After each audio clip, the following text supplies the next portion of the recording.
Hello, everybody. Mariner here, and welcome to Net That Haul. It's Gameweek 25, I think. I'm not quite sure, but I don't quite know anything these days because it's a bit. It's all getting a bit too much. I'm looking forward to coming back to the UK, trying to avoid COVID like Fury, and consequently not thinking about an awful lot else. Gabe, how are you doing, my friend? I'm feeling a little discombobulated as well. Good morning, by the way. I mean, we had this long break, and then we have this midweek, and then we have games on the weekend. We're actually midway through game week 24, if I'm not mistaken. Game week 25 is coming up on the weekend, and that's what we're going to be talking about here today with our special guest, Lucian, FPL teacher. Yeah, welcome, Hello, my friend. Thanks for having me, guys. It's a real honor. I cannot believe it. I think someone mentioned on Twitter as a reply to your broadcast that I've made the big time. Not sure what that means yet. I don't know. Well, Who knows, right? I'm not quite sure we have. So. I can't wait till we make the big time, huh, man? Yeah. I think just don't worry about it. I'm sure it'll be I'm sure you'll have a great time. Anyway, thank you very much for coming on, and I'm really looking forward to seeing your stuff. How are you doing this season, by the way? Honestly, the more I look at my rank, the more anxious I get. So I really wouldn't look at anything until I've played all my chips. Then I know whatever I do, I'm like stuck in that bracket as long as I don't do anything silly. So right now I've got all my chips except for one free hit. So yeah, I'm not looking at rank. As long as it's green every week, I won't complain. That's about it. You're not from the realms of Gabe and Sleepy Joe. I can't even get a rank out of you. Come on. I know it's 5 digits. I know it's 5 digits. Yeah, 5 digits. I mean, look, if we end up with if people end up with 5-digit ranks who are listening to Net That Haul this season, it's been a success. Yeah. Right, yeah. Frankly. Yeah. It's great. That's the way I look at it anyway. That's the way I look at it. And we're not going to bother talking about mid-game week ranks because personally mine could go either way. Gabe's, yours the same. I think we've both got 3 playing tonight. So I think we won't worry about that. I think what we'll do is we'll dive straight in and we'll go to the chats. And Gabe, but first of all, let's just timestamp it. So we are Thursday night in Singapore and in Malaysia, which isn't too far away from us, their teacher. And Gabe, it's Thursday morning. Thursday morning, first thing, and it's the last thing for you guys. How was Thursday? Because that's coming up for me. Was it all right? No, I didn't have a good day. So if I yeah, no, I didn't have a great day. Anyway, look, enough of me and my woes. How about you say hello to a few people? Yes, we have a lot of friends in here today, and I don't know who the first one in was. There were a couple people waiting, but the first one to post was Gerard. Gerard, the Fantasy Pavilion here. So just a quick thing on Gerard. This guy's been trolling me with 2 players for months now. The first player is Cody. When we said you have to be an absolute dullard to bring a player like Cody in. And ever since we said that, he's been getting bonus points, clean sheets, so made us look like fools. And then he shows me his wild. That's not hard. We do a pretty good job of that ourselves, don't we? And then he messages me. He has Pookie in his wild card. I'm like, what are you doing? Scores in the first minute. So he's like, so Gerard, welcome. He's here to troll me. We have Blue Danube guy. Nice to see you again. LFC Bear, how's it going? Dallas in the house on a red arrow, but everything could change, of course. Lots of players left to go, some captains left to go. Kieran Turner, another win against the Mariner in the Turner head-to-head. I don't think Chris wants to talk about that one, so we'll move on. Game week's not finished yet, boy. Game week's not finished that. Boy. Well, you know something we don't. That's right. True. I think he's got most of the same players I have. We got Thomas Morris. Nice to see you. Ramanathan, welcome. Good evening. Who else? Blue Nix. Nice to see you, Nick. Quack Quack. Familiar face with the Quack Quack. Yep. We got Hodorfe in there. Hello. Doni. Hello, Haulers. Buna. Ready for Mariner Fest. Yes. I think Buna's already getting the party started. Bring your strap on liver. Oh man, there are so many thoughts flying through my head with that comment there, but I'm not gonna go Liver, there as the I said I'm family. getting a liver. culture shock Liver. here. I said It's a liver culture for shock over crying there. out loud, man. It's not I my didn't fault, hear. right? I didn't hear liver. I can assure you, I said liver. I thought you were pegging to say something else. No. We got Zach the absurdologist. That's it. That's it. You're in detention. Teacher's putting you in detention. It's the first time you've arrived on time for ages. I thought you were going to get you already worried you were going to get a late mark, right? That's because I smacked my kids out the door to get them out there early to drop them off at school. That's the way.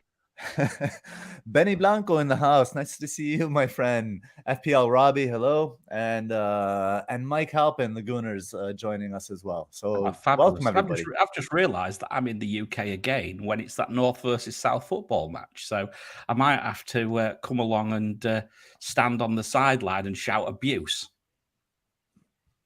I'm certainly not playing because my leg will fall off. I'll do an Antonio. I would love to play in that game. Yeah. That sounds like fun. I'll have to have a word with Benny about that separately. Anyway, should we get on with things, Gabe? And Lucian, we're going to do some philosophy of the week. What subjects do you teach, by the way? Just so that I know, so I can cause havoc during the show. Well, without much stereotyping, you see this face, right? And what does it scream? Art. Well, there we go. Four eyes. Yeah, so math and science. Whoop-de-doo. Maths and science. So you're the mad scientist, are you? Yeah.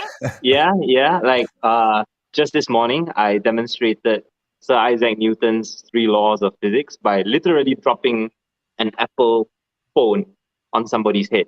Well, and catching it right before it hits their face. But yeah, that's what we do.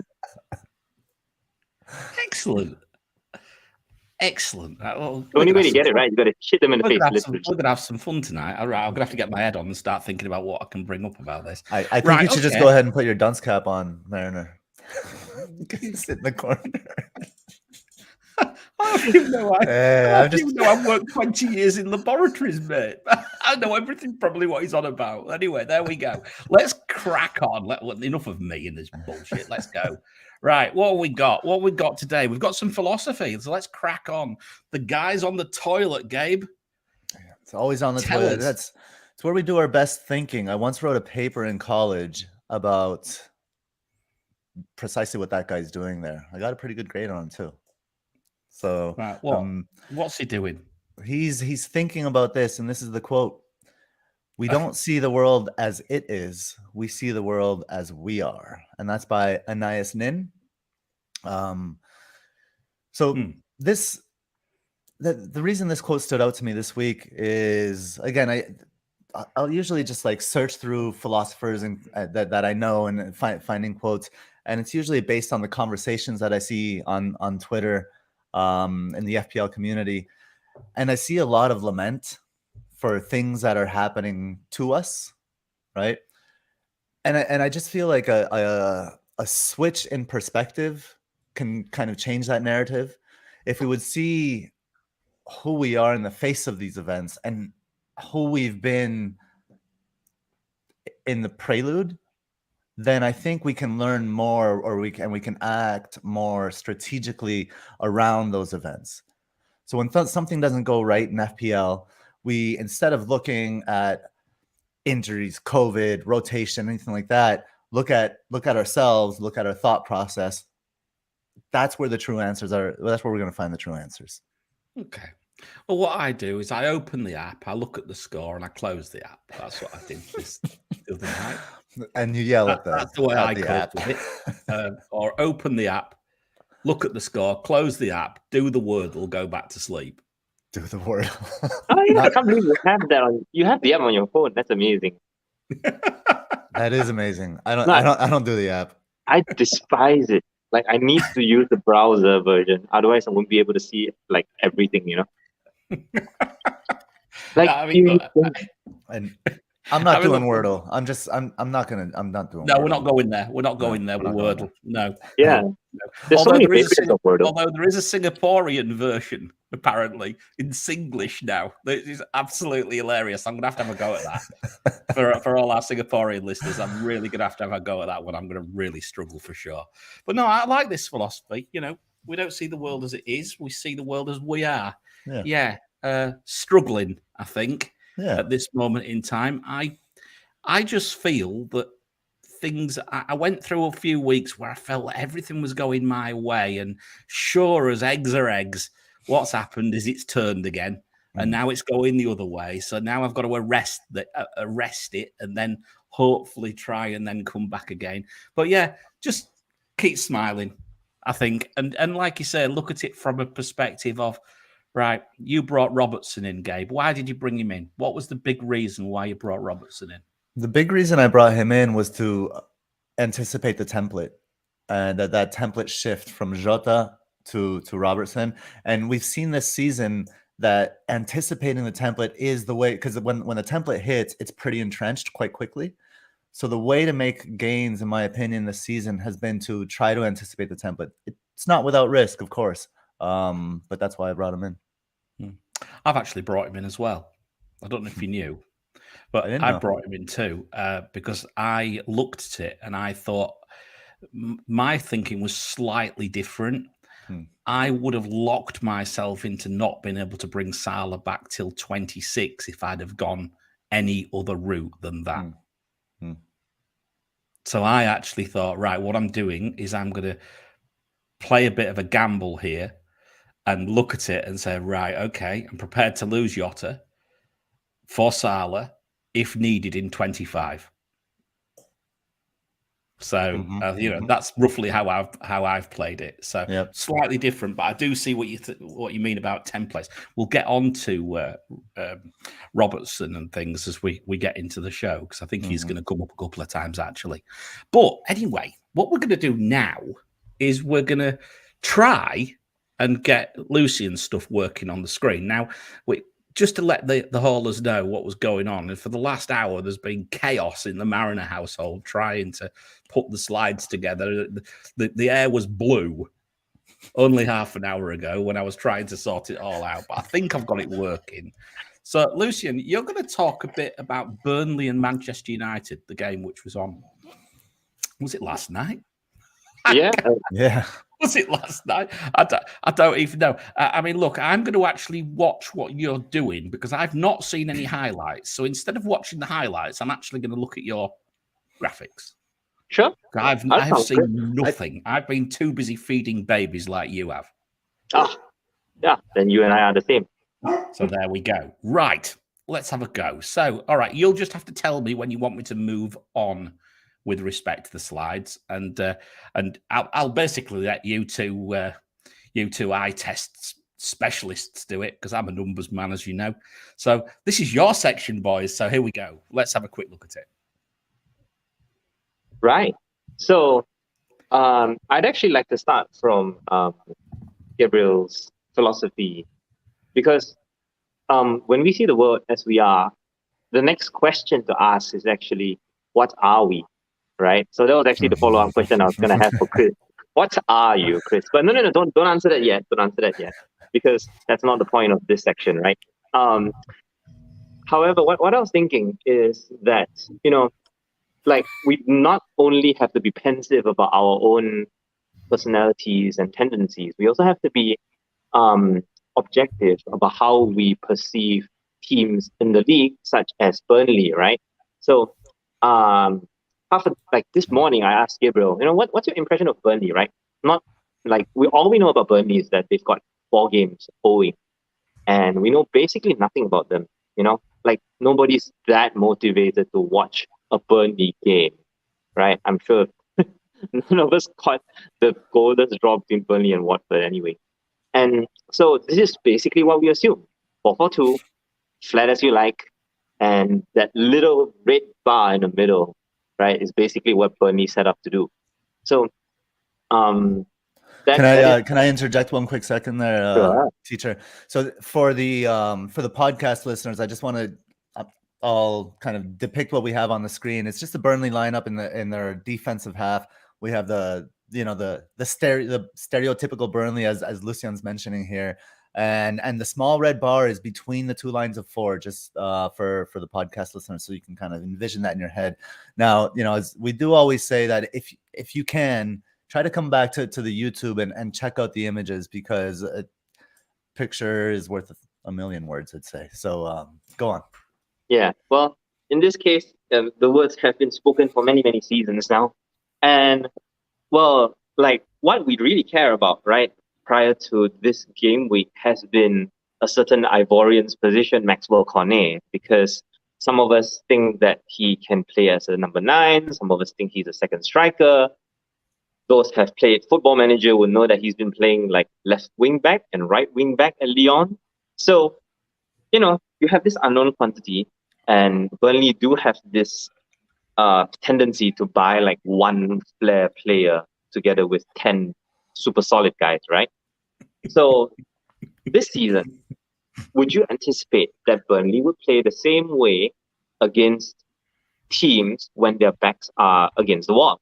Because so far, right, we all understand that Burnley have the urgency to win. They must win games now because they are rock bottom, and they've only come up with draws. So what we've done here is the analysis here is of Burnley versus Man United from 2 nights ago, not last night. Well, it's last night for Gabriel, but it's 2 nights ago for myself and Chris. So, yeah, the analysis should actually go back to the Watford game, because that was when Mike Halpin mentioned, right? Roberts displacing Lowton. That's the real intrigue. Prior to this, right, Lowton, as a Lowton owner, knowing that Burnley had to win games, right? Yeah, I picked up Lowton like 4 or 5 weeks ago, knowing that they had to win games, and now he's been displaced by Roberts. So going into this match, right? They play a struggling Man United side, and really, the idea of the Premier League at the moment is that we stick to this phrase: the more things change, the more they stay the same. Because in truth, there is very, very little time to create major change within a side. So no matter how much you switch your personnel around, it's very difficult to deviate from tactics deviate from your default tactics, unless you're someone like Pep Guardiola, who's like super obsessed with systems. So Burnley's 4-4-2, right, came under the stress test because Man United took the lead relatively early. So let's go into the next slide, because Burnley's 4-4-2 is known to be compact. But the thing about Man United is that they just left that space empty, right? Like, if Burnley have left that space compact and non-existent, why go in there? So that's exactly what Man United... Can you say specifically what space you're talking about? Right. So if the space between the back 4 and the midfield 4 is kept as small as possible, why go in there, right? Why force the issue? So that is exactly what Man United did. They had literally nobody there until they needed to. So that is what they did. Man United did not break Burnley down. They just waited for Burnley to attack, to open themselves up, and then they walked into the space once Burnley attacked them. Can I ask a question on that? Yeah. Who benefited from that? Which, in your opinion, were there any Man United players that benefited particularly on with that dynamic, or maybe you're going to get to that? Well, this is where I asked Chris to play the first video. All right. Right. Okay. Hang on a minute. I'm just having a drink. Well, right. Let's see if it works. Here we go. Wake up, Chris. Wake up. Here we go. Yeah. So this graphic here shows the space that United targeted, and this came off Burnley's goal kick. So Gabriel, based on that graphic, tell me who benefits now that it's in that freeze frame. The wide players benefit. Rashford and Sancho benefit. Yeah. It's so again, for the podcast listeners, we have a video here that shows Burnley's two lines of 4 kind of separating, and when they separate, right, then Cavani and Bruno Fernandes, they slide into that space, kind of from kind of wide and deep areas. They slide into the space centrally and a little bit further forward for Fernandes, a little bit further back for Cavani. And as they slide in centrally, that opens up space for Sancho and Rashford from the flanks to kind of come in between the gaps in the defenders for the second ball there. Yeah. So the idea that Burnley create attacks from the second ball is something that United basically took advantage of. Because you see, when Burnley try to win the second ball, right, they target Wood Weghorst, their new striker. And the thing about winning the second ball is that, number one, as a defender, right, you know that you're not as big as this 6'6" mammoth. Yeah, he's way bigger than Chris Wood. So what Maguire and Varane have done here is, the typical basketball technique of just backing into the guy and forcing him to hit the second ball in a particular direction, which was backwards. So that was it. It happened literally in the first minute. Nick Pope sent a goal kick long, targeted one of the strikers.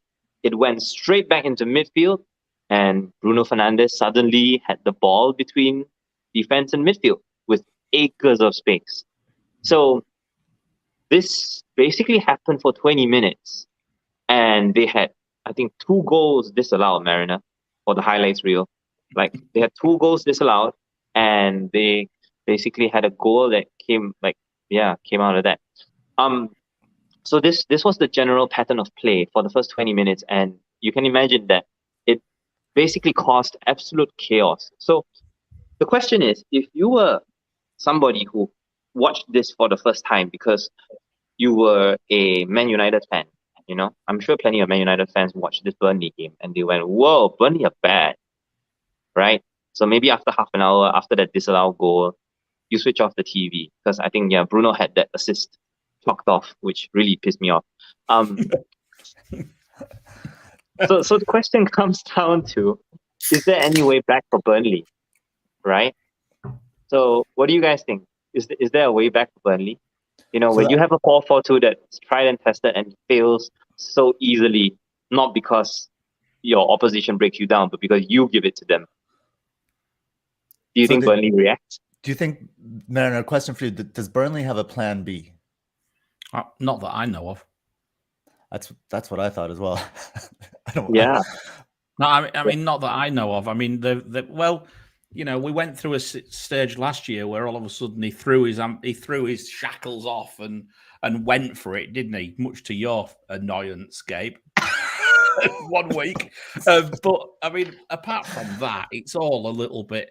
I mean, you used what was the word you used, Lucian? You used 1 flair player and 10 what? 10 cloggers. I like the word. I changed it. I changed it to cloggers in the chat. Yeah. Cloggers is great. Yeah, I like that.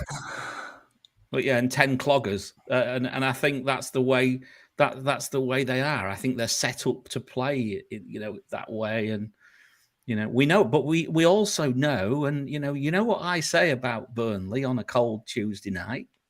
I've said it many times. I've been there many times. It's bloody hard to play up there. Mm.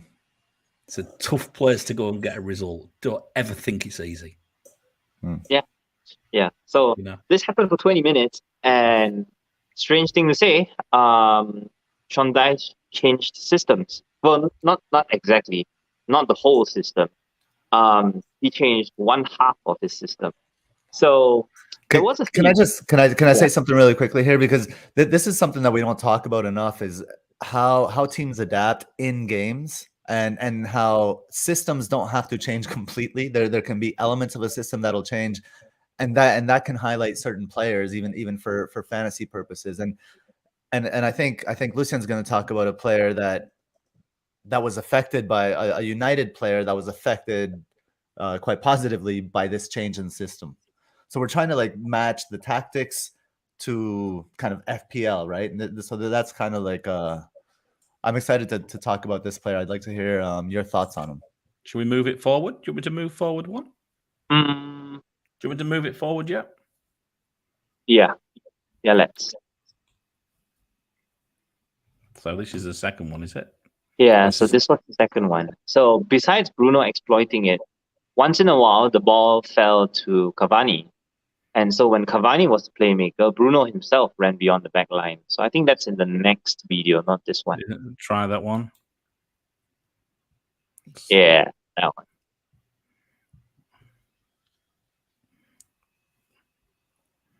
So it's the same thing, same goal kick.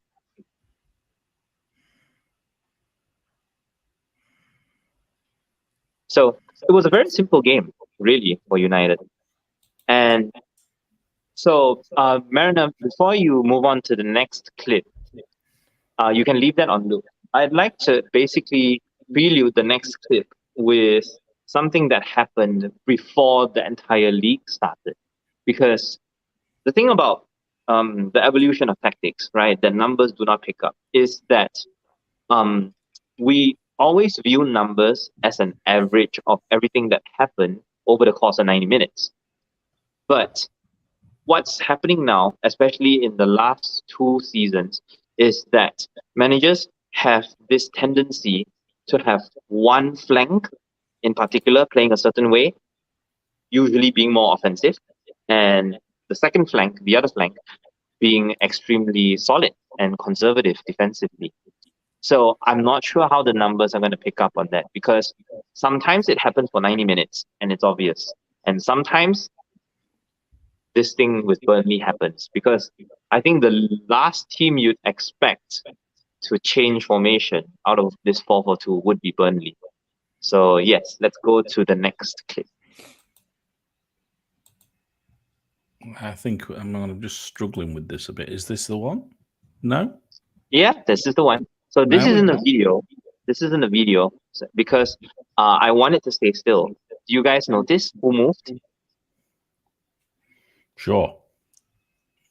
No. So what are we looking at? Hang on. FPL Where are we? Rank. I see your hand Burnley up. players. Burnley players. Hang on a minute. No, I can't see. I can't see at all. I'm not even concentrating. I'm too busy trying to move these damn slides forward. You carry on. McNeil. Where's he gone? He's oh yes, he has. He's gone central. He's gone central because he's left-footed. Yeah.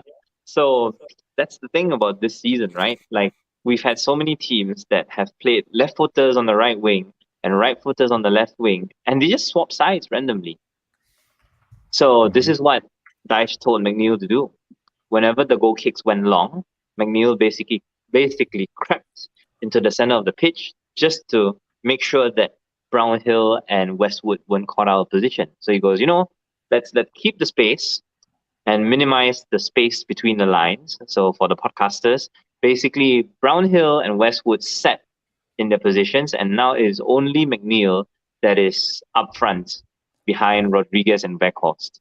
Can I say that I think that move was also to recover the balls, the long balls that go to the second ball. When the long balls are hit to Weghorst, if McNeil is there centrally, then they're not always going to land to those United mids. Yeah. So this happened after 25 minutes. Because and I don't know how well the numbers will pick that up, because I think heat maps are made based on touches on the ball. So anyway, McNeil's position wasn't that important because McNeil is usually not very relevant. But the side effect of this, Burnley attempting to get back in the game, or at least just to wrestle control, was, that giant red strip of space that is sitting in the half space between centre back and full back. So McNeil from the right moves into the centre, and Luke Shaw is all in his lonesome on the left. So, you give Luke Shaw space, what does he do, right? Chris, what does he do? He'll bomb on, won't he? He runs. Yeah. That's what he does. That's what he does. I like That's Luke what he Shaw. does. I like Luke Shaw, but I only like him in Euro fantasy. Apart from that, I hate him. Luke Shaw yeah, exactly. is a good asset, Ye- right? Yeah. Luke Shaw in FPL this year has been a complete unmitigated disaster for the Mariner. You had You know have the Shaw? irony? Oh, yeah. Did you? I had him game week 1. I don't started remember. with him. I think he had a higher ownership than Salah Yeah. at start. Oh, wow. Yeah, that was mad. So anyway, the irony is that Luke Shaw actually thrived as a wingback, a left wingback for England. And in this case, Shaw actually ran narrow because Sancho was the one pulling wide. So, okay, so we got to pause here for a little bit because now we're talking about game theory almost. So the question comes down to what lessons we learned from this, because I'm a teacher, and what do you think? What do you guys think? Like at this stage, Burnley do something, they try to do something, and United basically take full advantage because it is that run that created Pogba's goal. I'll say something just from the start. I think Burnley. When Burnley play good teams, play that left-sided player because they will lose. They won't get control of the game. So if this is how Sean Dyche is going to adapt, that Burnley right side should open up against the better teams, unless Dyche learned from this game. So that's what we don't know. Like I don't know if he's done this before, right? Move McNeil, open up that right flank. But I'd like to attack the Burnley's left side for when they play good teams. Yeah, Mariner? I agree. I was just thinking play Liverpool next, aren't they? and who's on Robertson? Yeah. Yeah. Exactly. Robertson. Yeah. So exactly. Yeah. So another interesting thing that happened was that Sancho took on Roberts nonstop 1v1. He really tried, but he got almost nothing out of him. Almost. And it just required that one switch between Rashford and Sancho. The first time they swapped flanks, Shaw made that run, Rashford found him, and that was where Pogba scored. So I think that's in the next video. Yep. So yeah, Chris, you can say that. Hopefully you can see it. Here it comes. There it is. McNeil goes inside. Shaw tracks him.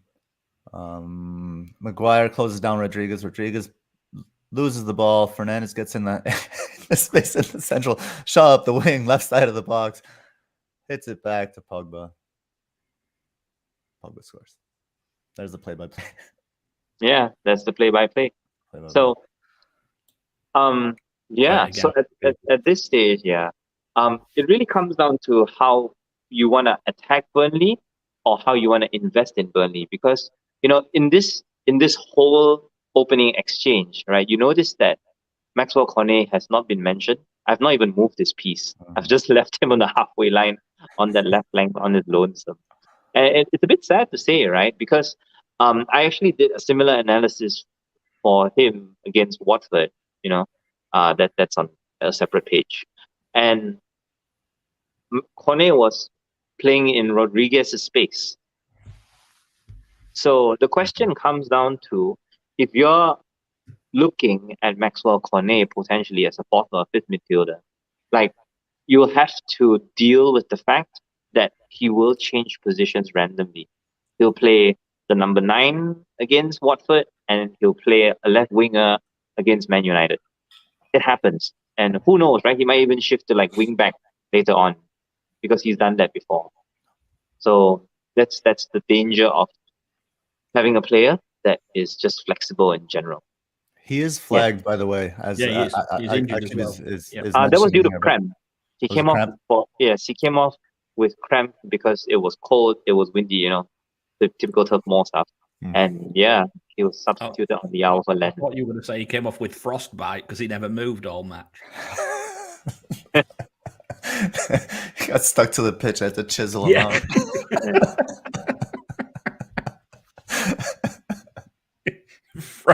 Froze to the halfway line, just about 5 yards in from the left touch line. according to the graphic, anyway. That's right. I have a question for the teacher. Yeah.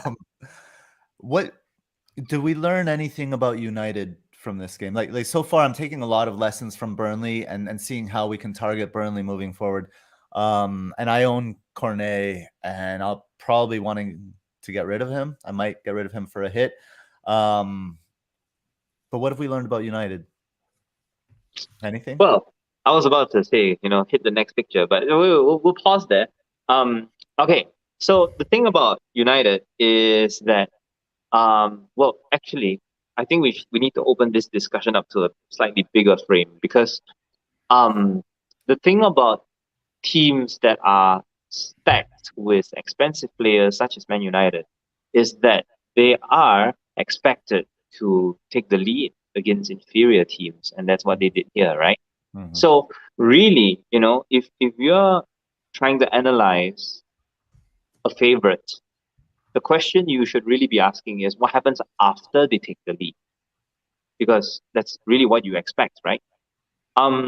So yeah, the question comes down to what Man United did after they took the lead, and I don't really need a graphic. In fact, you can probably ask any United fan. Like, they took the lead 1-0, and they basically set. Like, all those runs you saw, Bruno moving into the space between Burnley's defense and midfield, it never happened again. Mm. Yeah. I think one thing to not take is that McTominay is going to play that 6, and Pogba and Bruno are going to play the double 10 moving forward. I don't think McTominay has the skill set, and I think that could be a liability against teams other than Burnley. Mm. Yeah. So that's the thing about Man United, or just like any elite team in general, because when we view teams as they are instead of what it's in, you basically need to look at how they behave after they lead, right? Because there's no point paying 10 million for Son. There's no point paying 12 million for Kane if they're going to take a 1-0 lead, right, randomly through somebody, and then just sit on it, right? Why would you invest in a team that aims to win 1-0 all the time? Like, even if that player that scored the winner was someone like Kane, right? Like, I don't think he'd be worth the money at all. Like, if he had 9-2-2-9 sort of score. So, Mariner, you have Bruno Fernandes, right? How are you feeling about him going into the double? Fine. 2 home Feel games. good, right? Yeah, absolutely. No worries. So, Still think he'll outscore Salah. Are you worried about that? The fact that they do seem to sit in after they get a lead. Slightly, but I mean, I'm going to sell him soon anyway, so I'm just keeping him for the double, and he's gone anyway. Yeah. So the double does change. He's very much there as a short term. I don't see them as a long term hold. But I do see a double, which, albeit, and we'll come on to the matchups in a few minutes. Matchups are not great, particularly the Brighton one really isn't very good at all. But that said, it's 180 minutes, right? And that's the benefit of Bruno probably over somebody like Ronaldo, because I think he may get just that little bit more time. Yeah, and I mean, and I think we're going to get onto this conversation as the show goes on here, and kind of like, well, a United player with a double game week versus a player like Salah. And I want to get to the data on that and the tables and NetxG, because I think there's some interesting stories to tell. A good single game week player against a double game week player with a decent matchup, and then a difficult matchup. Akib's telling me I'm going to get 2 points out of him in both games. That's all right. 8 points for captaincy, then Akib. That's fine. It's like 2 + 2 = 4, Mariner. That's what he says. More times 2 if it's captaincy, and a lot more than I got when I captained Dennis, so it can't be that bad. I was going to say, unless you're Josh King, right? That's right. Shall we keep moving, guys? Yeah. I'm just a bit mindful of time. Yeah. So I just want to give a shout out to Hodafi, who actually answered the question that I was about to ask. Because the thing about a team that sits on the lead is that you actually have to be good at defending a lead. And this is the problem with teams like West Ham, Leicester, and Man United fans. So this is a good thing for FPL, by the way, because once you take a lead, if you're bad at taking a lead, you basically have to push restore your lead, right? So that's the idea. The thing about Man United was that even though they produced a flawless performance, literally, like Burnley literally had 0.00 XG in the first half. The first chance that Burnley got after half time, that was it. The equalizer happened right there. So, as an FPL player, you look at Man United, yes, you'd actually invest in Man United because you know that they can't handle games. You know that they can't finish games off in general, unless they score a 95th minute winner against West Ham. Yeah. Okay, that one you know you won't lose. Yeah, so that's the thing about Man United. Because what Burnley did in the second half graphic here, right, you notice is that instead of shifting McNeil into central midfield, Burnley basically went, you know what? Let's just completely abandon our space and do a Man United, on what they did to us. So they know that they were gonna lose the second ball. So why not, lose the second ball and then win it off Man United from there? So they were more patient. They hit the long ball again, and once United won the first ball against Weghorst, they immediately robbed the ball off the United midfielders. So that was the real spirit and passion of a wet and cold night in Burnley that stats won't pick up. This is how Burnley truly respond by upping their game, by upping their plan A. So now, I'm gonna say to keep McNeil high up the pitch and move Cornet into a central position is just so Dyche. That's unforgivable. Like, what are you doing? I'll just have a look at it again. That's like playing it. It's quite nice. It's like a toy. It's like no, but I think I was surprised that Dyche made adjustments. I'm surprised he has a plan B. Not surprised. I mean, I'm surprised he got a goal. Well, whichever way he does it, I like him again. I like Liverpool against him because he's either going to leave Peters isolated against someone like Salah, or he's going to open up that side, or he's going to open up that side and watch Robertson bomb on. So I was going to ask, since Cornet is in midfield now, who gets the space? Who's in acres of space now? Well, because space is here, right? Yeah. So who runs into that space? Who do you think runs into that space? Salah on that side. Yeah. Surely. Yeah. So you can actually ask all the Man United fans who stayed up and watched the second half of this game. Diogo Dalot made so many runs into the opposition box. You'd think that he was an attacking midfielder if you had never seen him play before. Yeah. So that is another reaction. How it goes. So it'll be interesting to see how it plays out against when you get a team other than Manchester United playing against this lot, particularly if, like I say, if Dyche starts to mess around with his tried and tested 10+1. Yeah. So I've only got one last point to make because, in the end, Man United's best chances came from Burnley's mistakes. So really, there's nothing too much to find out here about Man United. But what I do want to pick out is the fact that Burnley themselves can adapt their play, and at the same time, again, this is an eye test thing. So Mariner, you might want to look out for this. If you look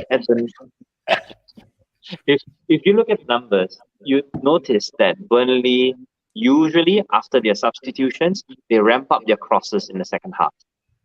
That's all you see in the numbers. They bring on certain players and somehow they try and apply pressure by putting in more crosses from the right side. So if you filter out numbers, crosses, and actions by time, you notice that in the second half, against Watford as well as Man United, most of their play came from the right side. You can filter this out using Who Scored, the website. squad.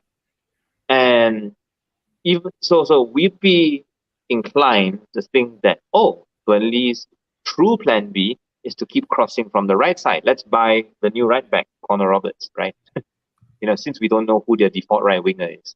The truth is that if you watch that game, the only reason all these things happen from the right side is because the game just went to shit. It was windy, it was rainy, people could barely pass the ball, and that is how Burnley play, Sunday League style, in the chaos. And anybody that plays a good ball in the air will reach the other side of the pitch, and you just run with it, right? Like, you know how when you play football in the rain and like the ball is on a puddle, and you're like those who have played in the rain before will know that you do not kick that ball while it's on the puddle. You wait for somebody to kick it, then you charge it down. That's how you actually play football in the rain, right? It's exactly the same thing here. You thrive in the chaos. I play it like beach football. Yeah, you lift it up. You have to like pop it up and everything. This was so good, man. I gotta say, I know how to kind of attack Burnley now. I've never seen I've never broken down Burnley and the way they change in game. I actually never thought. I didn't think Dyche was capable of it. I still don't think he is, because I don't think it was really successful. But still, it's really good. Fantastic. Right, let's keep going. Couple of questions anyway. So, is our Mr. Workhorse, because that's what it actually is translated to in Dutch, Weghorst. Weghorst. Oh, is that right? Workhorse. Nice. It's actually Workhorse. I should know this because I spent a lot of time in Holland over the years working there. I spent a lot of time in Amsterdam. I mean, sorry, that's a different conversation. Well, I was in Rotterdam rather than Amsterdam, unfortunately. Yeah. But there we go. Couple of questions. The Workhorse performance, is he an asset for game week 26? 4 games possibly, right? Possibly a double-double, but you know what happened with double-doubles? I've had one of these before. Although we've at least got one confirmed this time, whereas my Calvert-Lewin double-double evaporated into thin air. This one looks like we might well get a double-double for Burnley. Good option, guys. Do you like the sound of him? The sound of who? Sorry? Weghorst. I don't know. That's a tough one. But if you've got to change look, there's nothing up front, right? Is there in that price? There's absolutely nothing at the moment. Edouard, he might have COVID, or he might fall. There might be something else going on. We don't know. Who else is there? But I think it's crap. Go ahead. Sorry. I was going to say, Calvert-Lewin's a complete unmitigated disaster for me. Antonio may as well not be on the pitch for the last God knows how long. He hasn't done anything. How is Weghorst better than any of those, though? It's the same thing. Just matches. That's all I'm saying. So 4 points instead of 2. So you're prioritizing a transfer that's going to give you 4 points in a certain game week instead of 2. And there's other games, and there are more games that Burnley have still got to slot in, right? Yeah, and he could probably sit there as a cheap. How long have we had Tony in our sides for this season? I still have Tony on my side, but yeah, I just think you're looking at a very low delta. You're trading shit for shit, and then you're gonna sit there with that shit and be like, oh, okay, well, I don't know. I think there are bigger. Advocate. I'm playing devil's advocate. Four games, right? It is worth considering, whether we like it or not. And a lot of people play it that way. A lot of people play the game that way. Now, what other options have you got? He's cheap, right? I mean, I'm taking up virtually all my money out of forwards at this moment in time and banging it into defense and midfield. Probably suits saving some money going from someone like Calvert-Lewin or Antonio down to someone with tons of games. I mean, we've had could we move, for example, Dennis to him if we've got a bit of cash? Possibly. Let's face it, Dennis, I think, is a busted flush now. But I mean, you can do it if you want. If you think there's a big delta between Dennis and Weghorst, then I guess go make that transfer. I don't think there's a big delta. I think Dennis will get his sometimes, Weghorst will get his sometimes, and both will be pretty disappointing.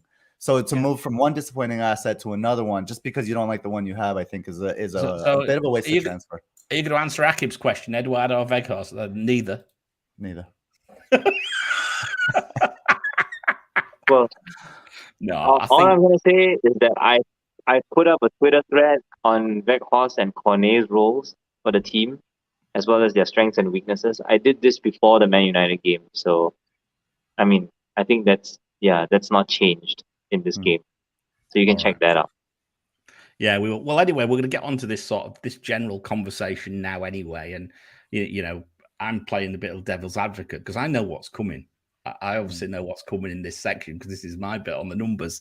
So let's look at the fixture difficulties now between game week 25 and 26. And in particular, the doubles and the doublers, right? So what I've done is I've added the fixture difficulties together for just, you know, for a home and for attack and for defense over game week 25 and game week 26. So however many games the teams have got, I've just added it all up. Okay, so let's see what's happening. Who comes out top of attack over the course of game week 25 and 26? Well, Liverpool by a million miles. By an absolute million miles, over double better than anybody else with respect to fixture difficulty. 12.2, it's ridiculous.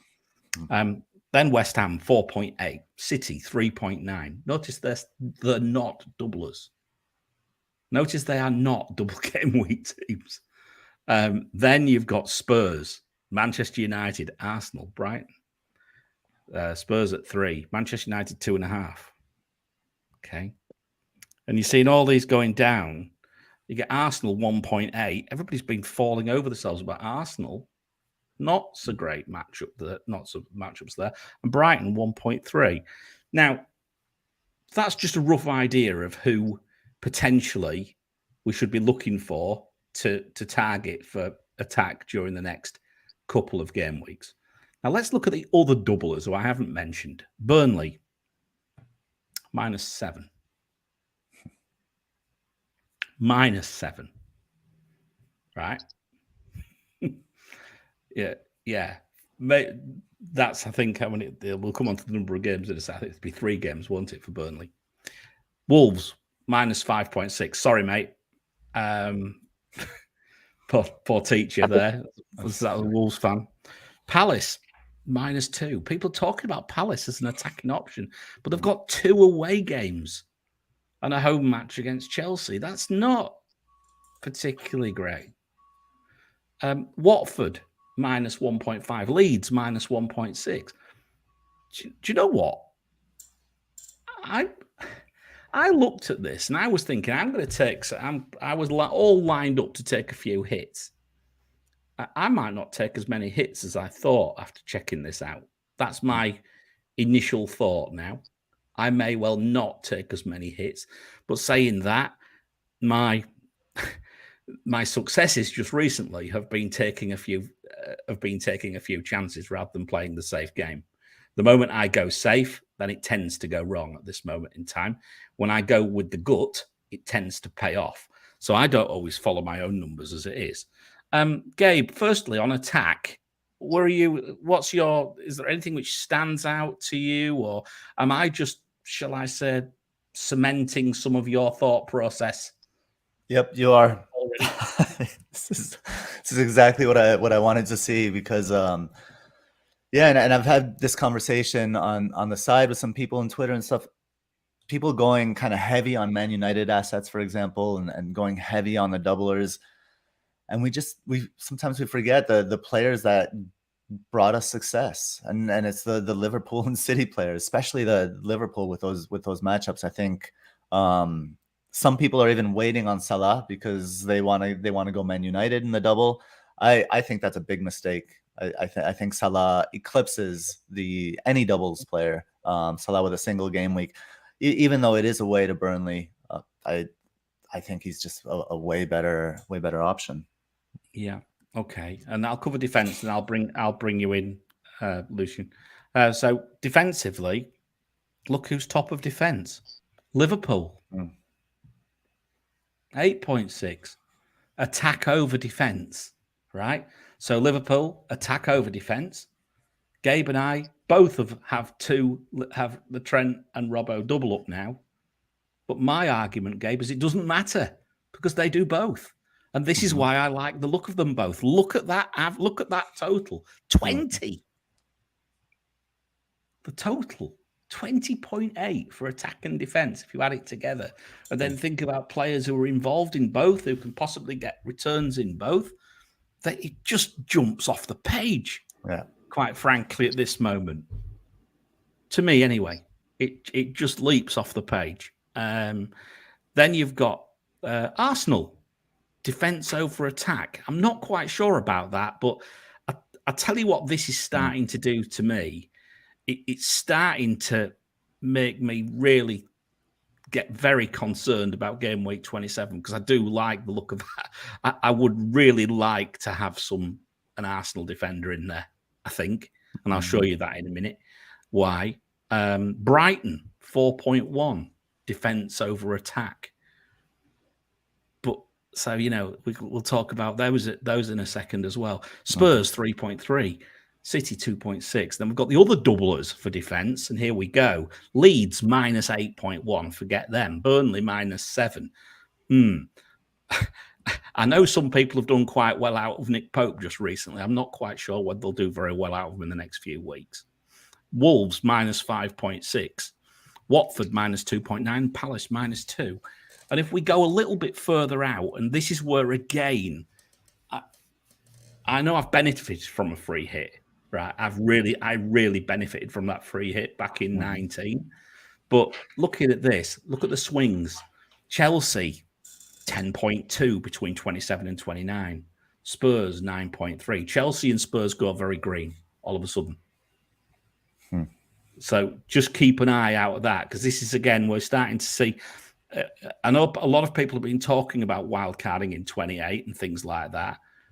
But if you actually start to check the fixtures, you're starting to see it coming through on the numbers now as well. And we'll see this starting to concentrate as we go forward a few more weeks. We'll start to see this really start to come out, I think. So we're seeing the first inkling of the fixture changes there, I think, Gabe. Lucian, what's your perspective? I mean, I take it you know what we do with this fixture difficulty, do you? Do you know how it works? Well, I think the interpretation of these numbers are quite straightforward. It's a really good starting point in terms of interpreting how these teams work and what they're expected to do. Still a little bit upset about the Wolves numbers. Not much can do about that. It could be worse. You could be an Arsenal fan. I've been destroying Arsenal all season until only the last few weeks. I think the thing is, this looks at, remember, what it looks at is things like shots in the box, big chances, XG.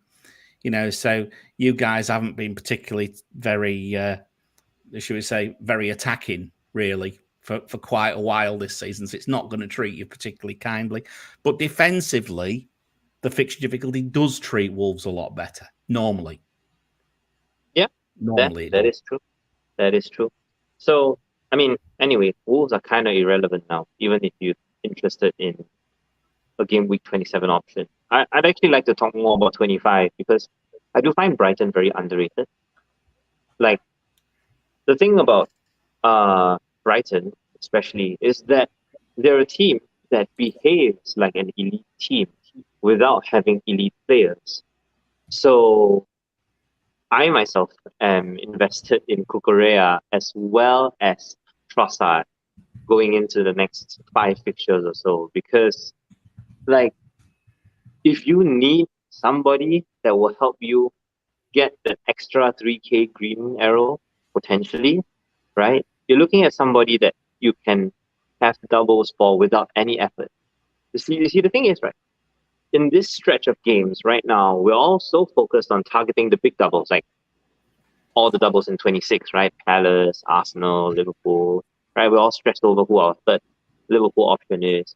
If we're going to invest all our time into free transfers revolving around these big doubles, you're going to want idle players that you keep in the side that you know is going to deliver for you some way or another, that will get you that green arrow.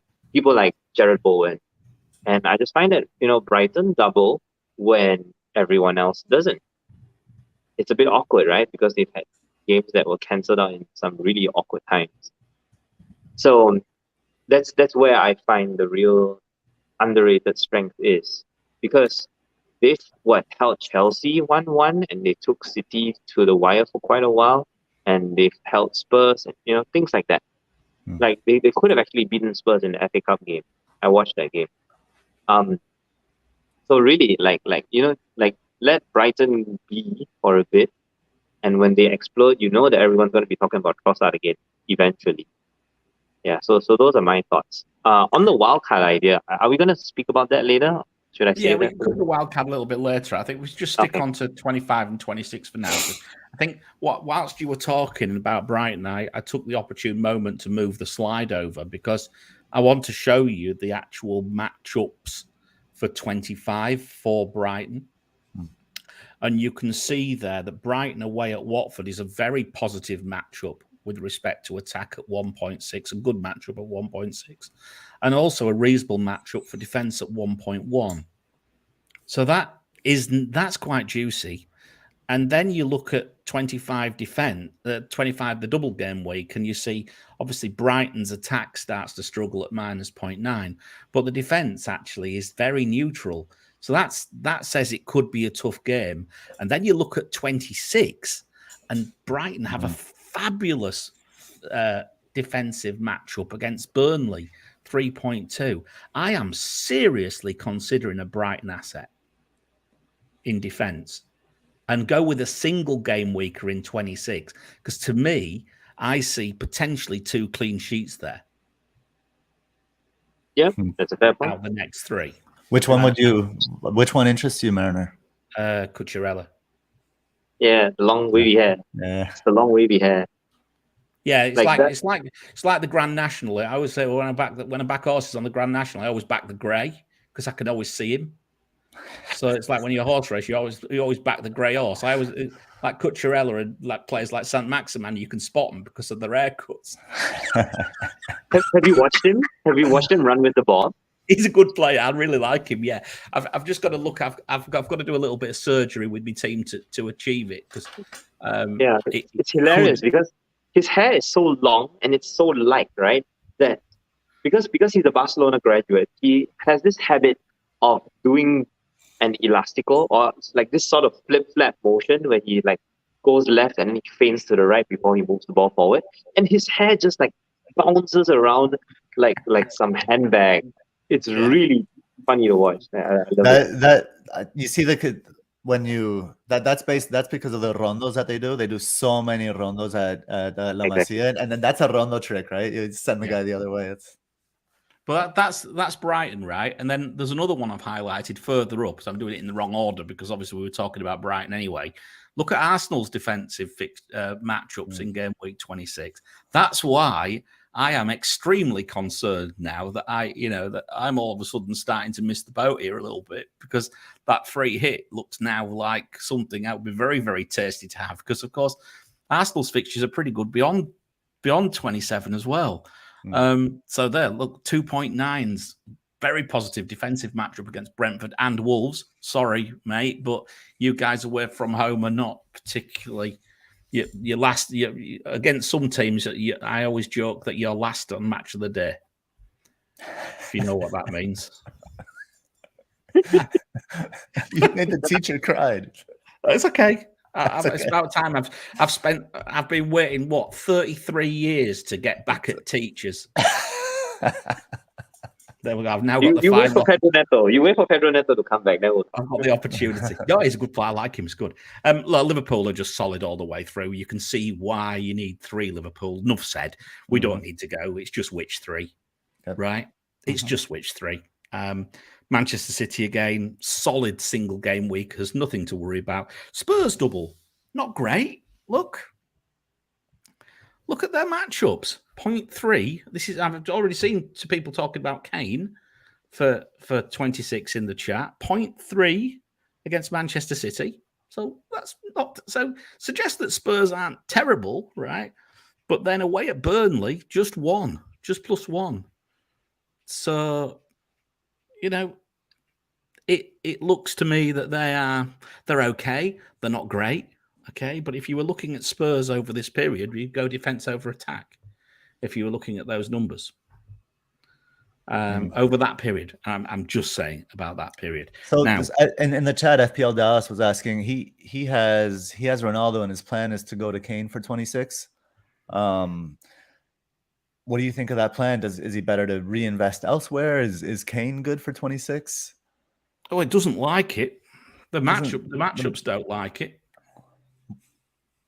The numbers don't like it. No, what do you think, Lucian? Kane's a victim of the FPL narrative. You think about how the mainstream manages their teams, and the first golden rule that people always subscribe to is that they need to have balance in their structure. You need to have one premium in every single position minimum. So I find that Kane suffers from that narrative. Like, people have to get Kane or Ronaldo because of that balance that people try to achieve mythically. But truthfully, he's really, really overpriced. Like, even the season where he hit 13.0 and he was getting double digits against the likes of Huddersfield, right?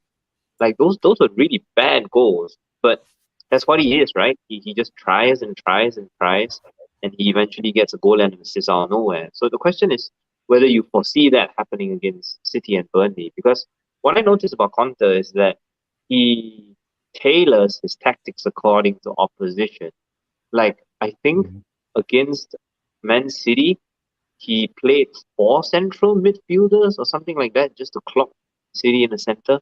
It's really weird. Like Conte is a very, very weird fellow. So I don't know. I really don't know what I can think about Spurs. I think Spurs is just one of those teams where, like, you pick the guy and don't think about what he might get you. Like, every time you want to talk about a Spurs player, unless you're Ronaldo, shout out to that guy, right? For captaining Son. That the balls on that guy, I swear. Like, if you own a Spurs player, you leave him there and you, like, don't talk about it. That's it. The one thing we've been saying this season is your money is best invested in midfield. So that it's just Kane I'm sure he'll do something. I'm sure he's fine for the double, but it's a lot of money to invest in a position that's not firing this season. Yeah. I'll tell you who I'm gonna throw a name in, and it's very dependent on whether he's got a free hit. Because if he's got 2 free hits, the player who I would bring in would be Lacazette. And I'll tell you why. And I'll tell you why. And I'll tell you why. And I'll tell you why. I'll tell you why. Because I think Arsenal are being treated very badly against Brentford in this fixture difficulty against Brentford. I think that is a far better fixture than it looks like it is. Right? But what about his role? Brentford are relying on this is over the full season. The last few weeks, Brentford have been absolutely bloody awful. They've got 2 home games. I know the Wolves game's a tougher game, much tougher, right? But, you know, I still see, right, that at that price, if you're looking for a player who's probably got another double possibly coming out the back end of it, right, possibly in 28, and of course, you know, that's the other side of things to look at. So I actually think that he's not a bad shout. I did very well off Lacazette earlier this season. I only had him for a few weeks, but I did really well off him. But what about his role? Like his role in the team, his responsibilities, his role. I don't see him getting the production on that team. He's not going to be the one. And just one good fixture in a double game week, and then one tough one. Look, we have a FPL banger. Yes, even Arsenal fans aren't touching. This is my choice. This is my thought. Yeah. This is all I'm saying. Looking at these fixtures, right? What I'm saying is, if you are looking to replace Ronaldo, which you are, who else have you got? Looking at these matchups, there isn't. You've only got to go for Kane, right? Okay, his matchups aren't very good. Who else have you got? Broya. Who else have you got? Broya. Well, he's not got a double. He costs like 60% of Laka. He ain't got a double. So are we just gonna I mean, you know, does he want a doubler? Does he want a doubler? I don't consider Laka a doubler because he's so bad. He's gonna double up. He's doubling up. I mean, look, it's just I'm throwing the name out there. Let's see what happens. Yeah, Let's see what happens. But what I'm saying is that there is a possibility of another double in 28. I don't think you can ignore it. I think a lot of us will already be on players like probably one of Saka or Martinelli by that period, if you can. I'm unfortunately stuck with Smith Rowe. Bloody nightmare. People are going to be wanting Arsenal defenders. They've also got game in 30, haven't they? Yeah, get an Arsenal defender. Tierney, great. Don't get that guy. Not my attackers or defenders either. Either. I quite like him. I like Arsenal for the next few weeks. I just wish I could bring him in. I can't bring him in. I do have to point out though that Arsenal blank in 27 alongside Liverpool. So if you have 3 Liverpool and 3 Arsenal, that's exactly the point I'm making. But if you've got your free hit, if you had your free hit, that's all I'm saying. If you haven't, like me, you can't go there. Right. I couldn't go there anyway. I'm really annoyed that I can't go towards Arsenal because otherwise I'm going to end up playing with 10. Right. Can't go there. Cool. Right. Anyway, let's keep going. Zonals, Gabe. Let's have a quick look at that. All right. So I'm just going to go through the usual bit again. Let's have a look at Manchester United. So obviously they've got 2 games. And obviously they're going to stand out. Left side of Manchester United looks better. 7.5 versus right, 6.8 versus centre, 6.4. That's chances per 90, by the way. What we expect attack versus defence, Lucian. Brighton right, 6.4 versus left, 6 versus centre, 5.7 as well. That would be chances per 180 for the doublers, right? Yes, it would, yeah. Because we've added it together. Yes. Yep. Yeah, so we basically took the chances per 90 on the matchups and just added them together. That's all we can do, right? Nothing else we can do. So we're looking at that. And then single game week as well. Hey, presto. Look who we've got. We've got Mo Salah back in. Liverpool right, 5.3. City right. Aston Villa left. West Ham right are the other 4 of interest this week, I think.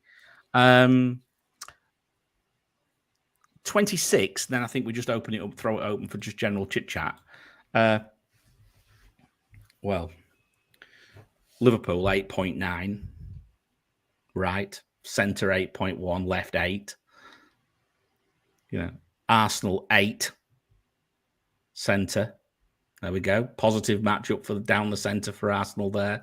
6 left and 5.7 left and right. And then just very quickly, because I'm just mindful of time, Spurs right, Watford right, Wolves right, Leeds either side, and Palace quite low is the notes I've been saying. So if you're thinking about your players and your assets that you've got, come back to this, having a good look at it, because I'm having to whiz through because we're a little bit behind time, I'm afraid. But that said, I think it still tells a story, mate, because if you look at the combination, guys, Liverpool leap off the page, whether it be right, whether it be centre, or whether it be left, but right is best. United's left and centre. Spurs right, and Brighton's right, with respect to the double game weeks. They are the best out of them. They're the only ones who are above 10, actually, when it comes to chances over the course of 3 games, because nobody plays more than 3 games. Gabe, which players, zone-wise, which players are you actually interested in this week? I mean, I want to compare, again, go back to that conversation of a single game week player like Salah versus a double game week player like Manchester United. So if I were to tell you Salah is going to get 5 chances, right, from the right side against Burnley versus, let's say, 7 chances from the right side overall, right, in the double game week for Rashford, Sancho, whoever, the United player, Bruno, whoever, right? Who would you rather have?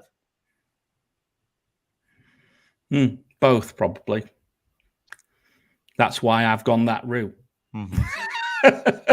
I daren't leave him out. I daren't go without him in 25. So there, Whether I captain him or not is another matter. Who I would you still captain? I still might captain Bruno Mm-hmm. because of my double game week itis, shall we say, which is something that does play havoc with our minds, doesn't it?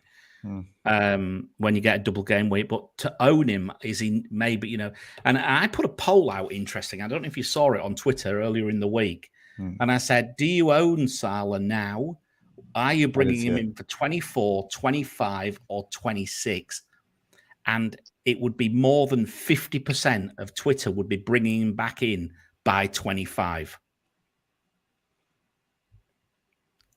That is telling.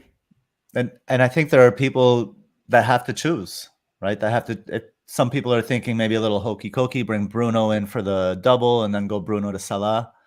I have to say, you're paying an extra transfer, and the not only the zonal matchups, but the statistical matchups, and we'll get to NetxG soon here. They're quite similar between Liverpool and the doublers. I think you just go to the Liverpool guy if that's your consideration. If you're trying to weigh whether you go into the United and then go into Liverpool, I'd rather have Salah plus a transfer than Bruno, than Bruno. Well, I expect Bruno's going to leave my team in 26 anyway, because what I'm also thinking, we've got to keep one eye on 27.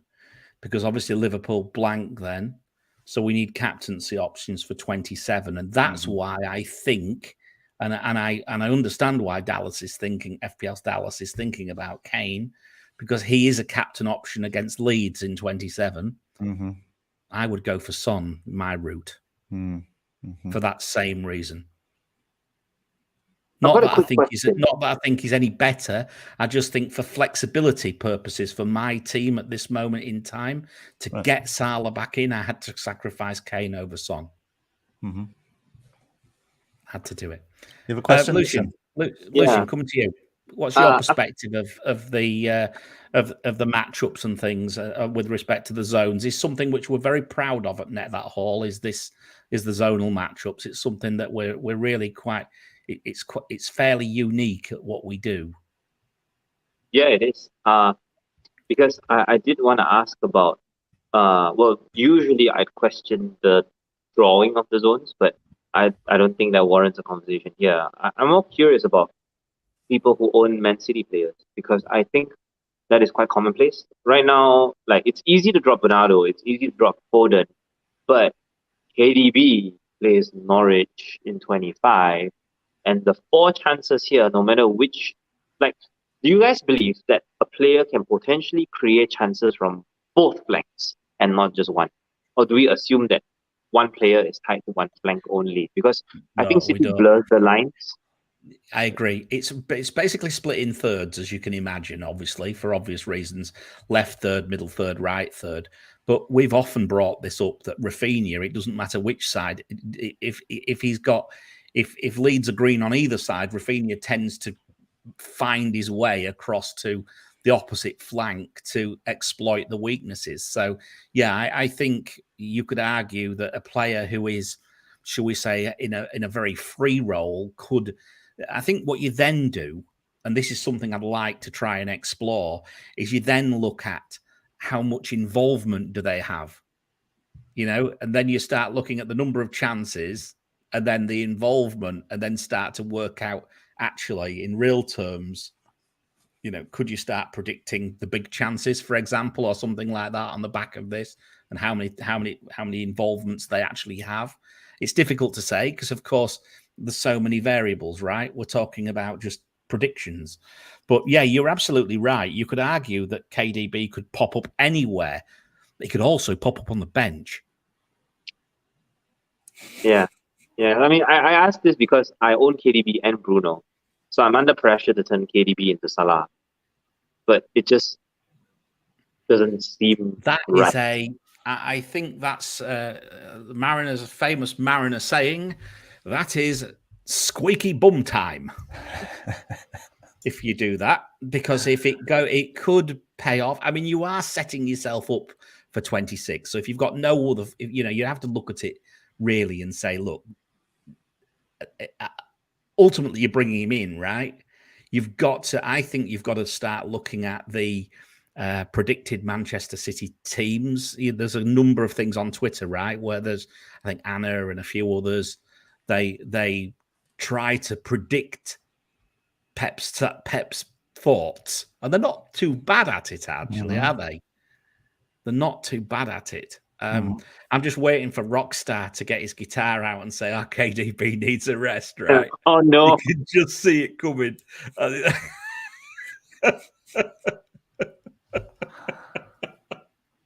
Oh, God. Oh, it doesn't bear thinking about. But there's another player as well who I think might. Could Cancelo actually be due a rest as well? He's not much rotation recently, right? I don't think he's rotated much, has he, Gabe, or at all? No, but I don't really see him resting. He's too pivotal to what they do tactically, and there haven't been an onslaught of matches recently or anything. So I expect Cancelo to play. Fair enough. Okay. All right. Should we have a look at NetxG? And just to let you know, these numbers, we've had to leave these numbers as per, haven't we? Because we're still halfway through a game week, so we can hardly really pull data for some teams and not for others. So we've just basically just moved the data across, right? It's your baby, Gabe. Let's what have you got to bring up there? I mean, there's I've got a few statistics written down, but I'll let you freestyle it. Yeah, I'll freestyle it first, and then we can get into your notes here, and I'll go back obviously to the theme that I brought up at the beginning of the show, and I've continued talking about is so yes, these numbers are through game week 23. It does not include the game week 24 numbers because that game week is not finished yet. So based on this, I mean, we look at on the high end, Liverpool 2.56 against Burnley. And then what I do is I go to the United, to the doublers, and I want to compare everything to the doublers. So we're looking at a 2.56 predicted for Liverpool compared to Manchester United with a 1.41 in their match against Southampton. Plus, interesting that they have a higher NetxG against Brighton than they do against Southampton. I'm not. Oh no, they don't. Okay. No, it's a 1.27. Sorry, I was reading the wrong one. So 1.41 plus 1.27, we're looking at 2.68, right? Versus 2.56 for Liverpool. That's very close, very close. And so I think if we're using NetxG as one of our, the indicators to help our decision making, this kind of lends to maybe make the longer term investment in Salah if you are in that situation trying to choose between one or another. As far as clean sheets go, let's see, highest percent of clean sheet would be for Man City, unsurprisingly, against Norwich.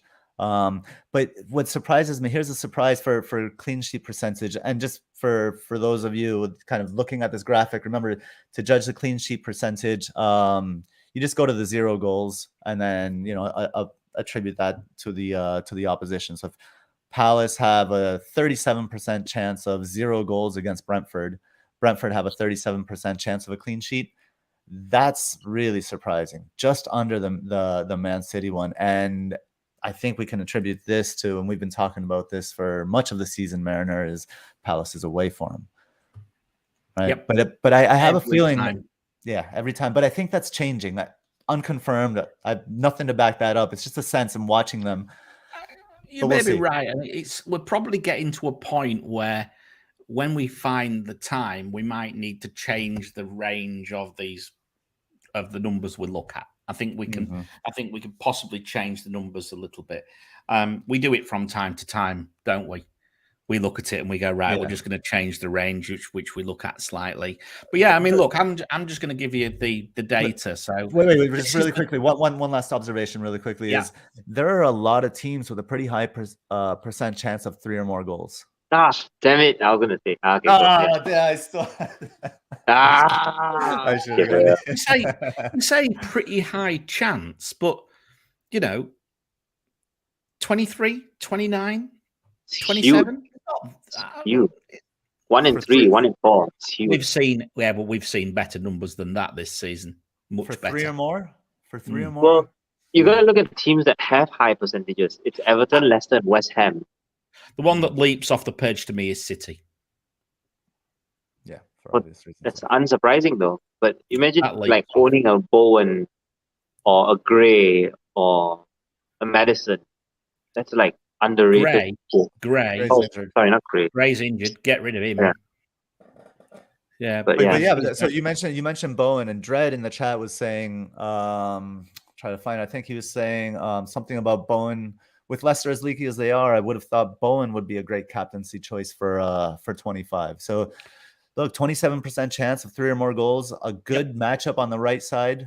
We saw in the zonal matchups there for Bowen. I think. No, you're right. Very doable. No, you're absolutely right. Bowen is a good shout. I'm just not sure. I think I've lost I finally ran out of patience with Antonio, though. So I think, for me, I think holding someone like Bowen is a very, very good option through. There's Newcastle in 26 as well, isn't it? So, I know they're turning a corner a little bit, but they're still going to concede goals, as far as I'm concerned.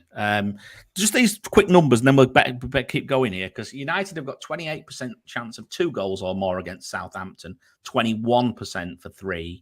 Brighton, 25% chance of 2 goals, but only 14% chance of 3. So that drops away there quite a lot.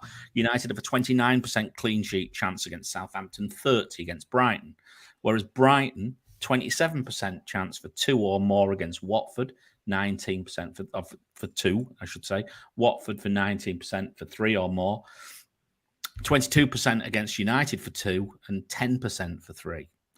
So, again, Brighton clean sheets, 34% against Watford, 25% against United. So, and like you say, then you've already mentioned the best of the rest, Gabe, but I think it just sort of like says that you wouldn't be loading up on Manchester United assets right now, would you?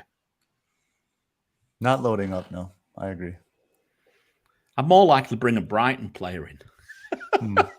Personally, I would more likely bring a Brighton player in. You get a gold star from the teacher for that one. Yeah, well, that was about time I got one. Normally, I did start writing lines in the chat earlier. I must listen to teacher. I must listen to teacher. Bart Simpson. Yeah, that's what I was thinking of, actually. The Rumi pick. So, come on then, Gabe. All right. Explain Rumi and what the pick is. It's RUMI, not ROOMI. It's not like you share a room with them, right? It's not your roommates, no. No. It is the Persian poet and philosopher, Rumi.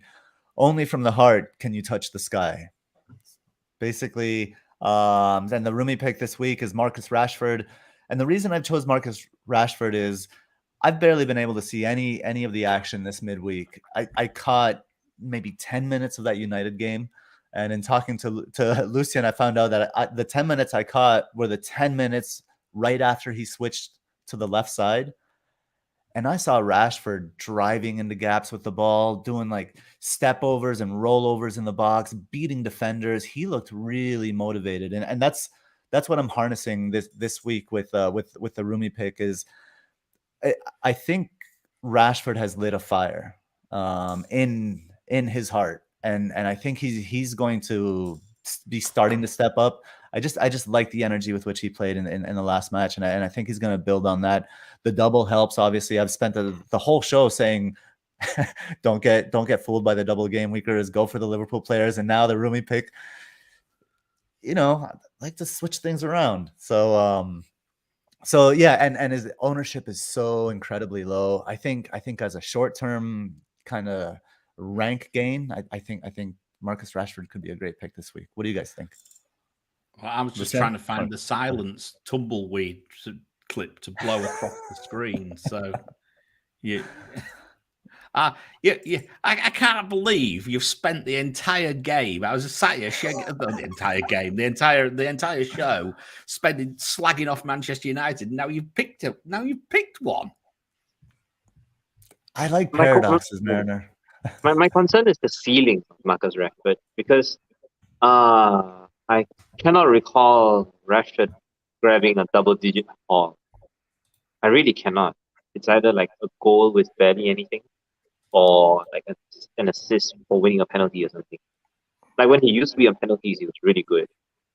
But I do agree that he really lit a fire. Like, the thing about Marcus Rashford in the stat world. Oh, Chris might know this. What's Marcus Rashford known for on FB Ref? Oh, for what? On what? On the FB Ref, Marcus Rashford is the poster boy for what? Oh, I have absolutely no bloody idea, mate. You just keep asking questions. You're not a teacher, right? Are you a teacher? It's teachers. Only teachers ask me questions. I don't bloody clue. I mean, what is it? I mean, I think I've only been on FB Ref about twice. He has the highest number of nutmegs per 90 minutes. Ah. He's the poster boy for nutmegs ever since West Brom got relegated. Because it used to be Matheus Pereira. There's a piece of useless information. Well, it shows his confidence. That's true. That's true. Not a lot else though. but that's so for the Rumi pick. That's what we're harnessing, right? We're harnessing that confidence and that fire that he's lit. It's not about the stats. He hasn't done anything in a really long time, which he hasn't played well in a really long time. I can't believe you're not going for our boy Robbo. It's too obvious. The thing is that he's really lowly owned. He's a brilliant differential this week. The Rumi pick is not a differential though. The Rumi pick is not. It's a pick that I believe in, not based on stats, not based. It's a pick from the heart, and so that's why I see that kind of fire in his heart in the game, and he'll be the Rumi pick. The Robbo pick is too sensible to be the Rumi pick. This is poetry. This isn't logic. Poetry. That's why I don't get it, clearly. Right. Enough said. Right, let's have a quick look at the captaincy. But before we're doing that, I need to drink. So we're just going to play our famous little adverts. And I'm just going to say, as usual, what are you waiting for? Are you craving more FPL content? Then look no further than allaboutfpl.com. Head over there for weekly articles from some of the top content creators on the planet.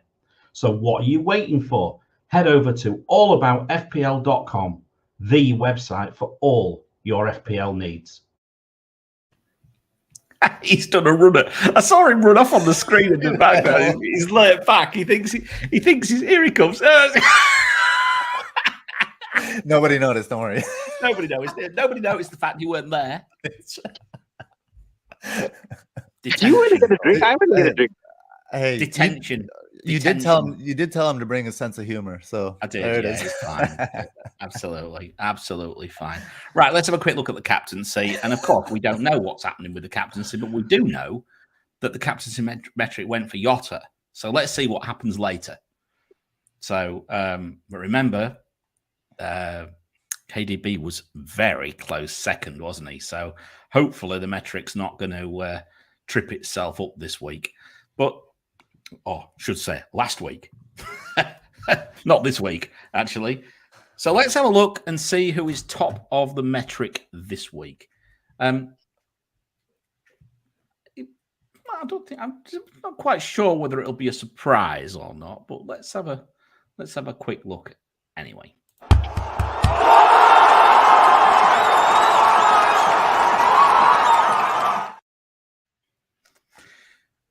Bruno Fernandes is top of the metric. And the reason he's top, he's just top, actually, from Ronaldo.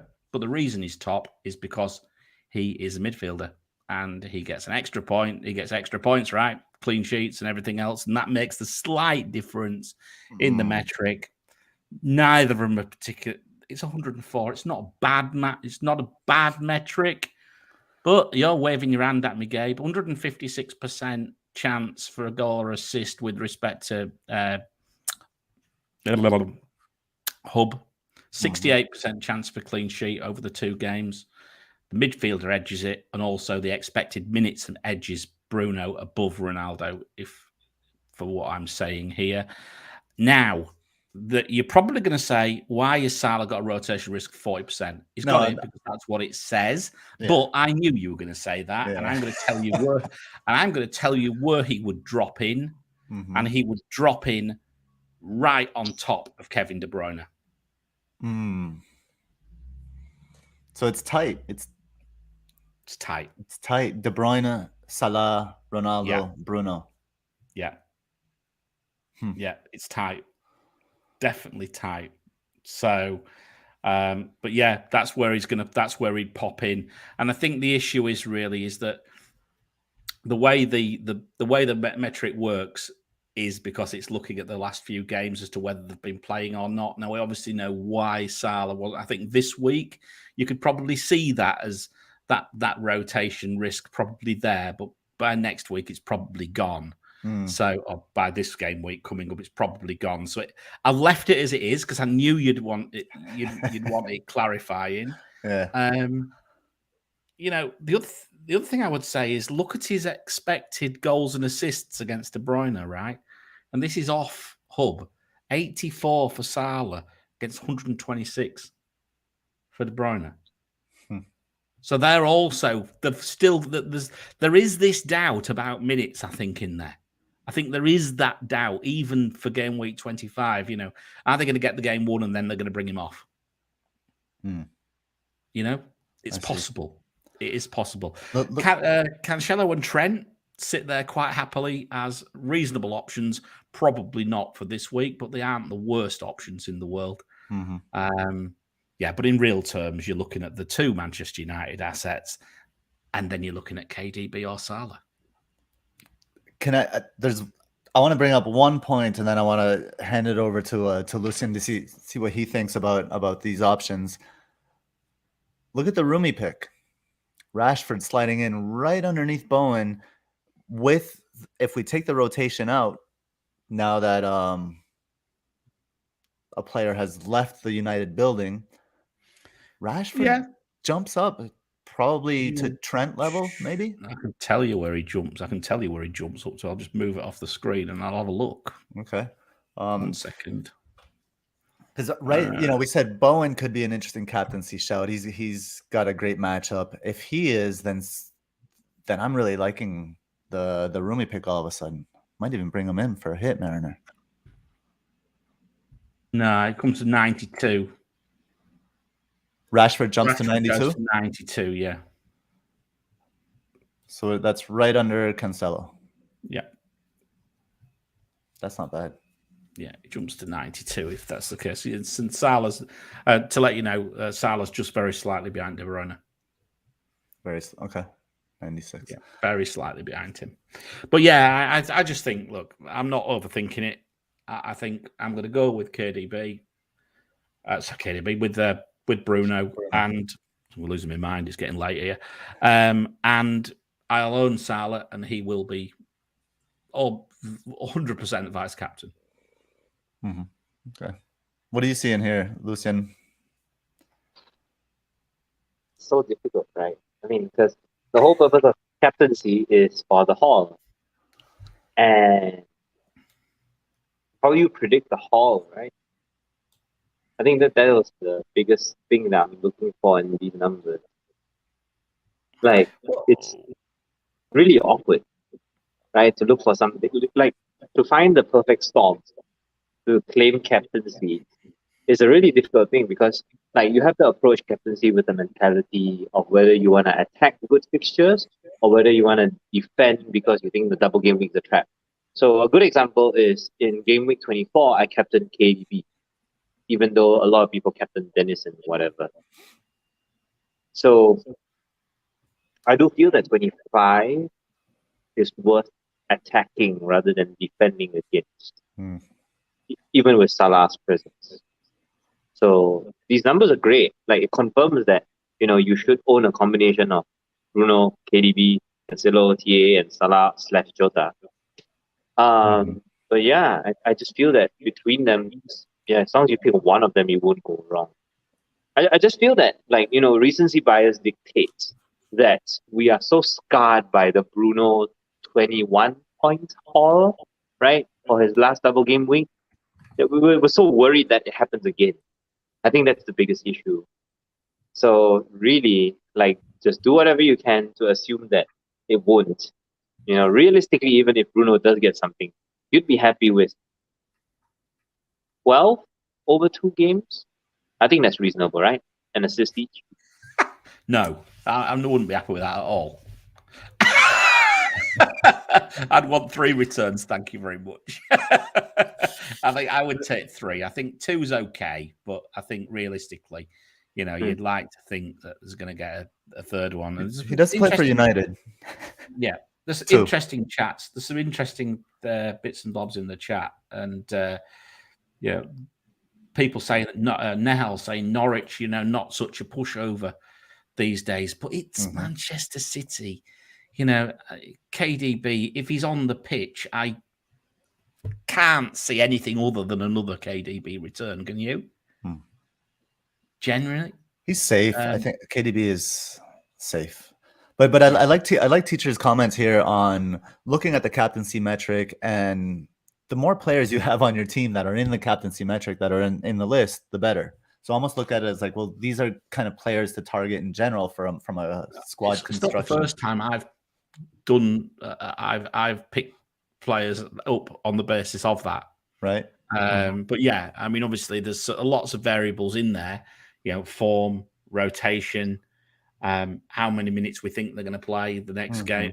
This game, the actual what we've done this year again is bringing in more of the prediction side of things from Hub, which we use as well. And that actually has quite a significant bearing on the metric this year compared to previous. But it's still running at 78%. It ran at 80% last year. And yeah, let's see how it does. But yeah, Bruno's the man. Bruno's the man for the metric this week. So apparently, according to Mike Halpin, there's no poetry in Grimsby. No, there isn't. So, right, guys, should we take just a few questions? Yeah. Really, we've really shot this show has flown by 1 hour 41. It's amazing how fast this has gone. There's all sorts of comments that actually Lucian is a teacher. Yes. Yeah. Do as you're told, everybody. Do as you're told. I told my students this morning that I was going to go on YouTube, and they're like, "What for?" Or they're like, "Congrats!" Like, why aren't you on TikTok or Instagram Reels? And I'm like, no, like this is adult YouTube. I wouldn't mind seeing you in doing a TikTok dance. I gotta be honest, teacher. I think that would be pretty good. Next time, that's the content you bring. We'll play those videos. Let's have a few questions. And here's one, just one word answer. Bruno or Salah? So FPL Dallas is asking us. I'm not sure if I want Bruno or Salah or Salah now for Gameweek 25 after seeing this. Go. Gabe? I know your answer. You know my answer. So you're going for Salah. Salah. Right. Lucian? Salah. Never do a transfer targeting 1 game week. Fair point. If you don't have them, I'd agree.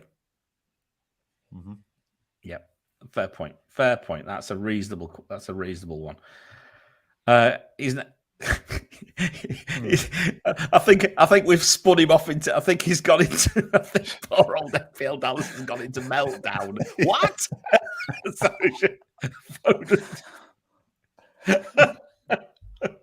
Anyway, not to worry. We won't answer that question. I just think it's funny. Right. Okay. Let's have a look. See if we've got any other questions here. Righty ho. Oh, just a little point, guys. Thomas, Lacquer has 5 returns in his last 7 games, in fairness. All you buggers all laughing at me. Yeah, there we go. We'll be laughing at you more. Here's a question. Yes, you were. From Nehal. So my current plan, game week 25, KDB to Salah, 26, Bruno to Son, Gallagher to Martinelli, -4, and Dawson to Aït-Nouri, -8. Thoughts? You guys start. I'm with it all the way up to the Dawson to Aït-Nouri, but I mean I can see why, because they might have a double. They might have a double in 27. Are they? Am I right there, Lucian? Have Wolves got the option of a double? Yeah, you do. Yeah. So There are other questions. KDB to Salah, and again, I'm going to throw another paradox in here. I think you save that transfer and you don't do a -8. You turn your plan into a -4. You don't do KDB to Salah this week. Maybe you roll the transfer and then do a mini wild card next week for that -4.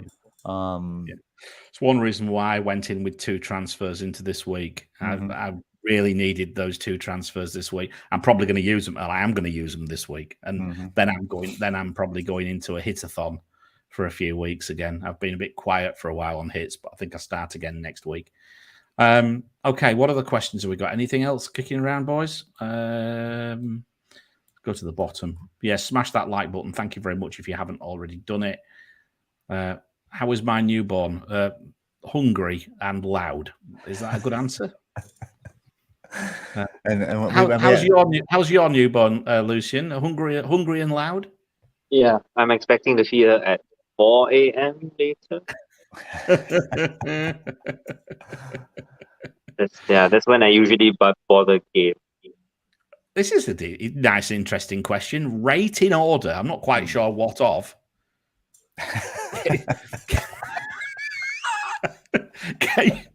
KDB, Salah, Bruno, Son, Kane, or Ronaldo?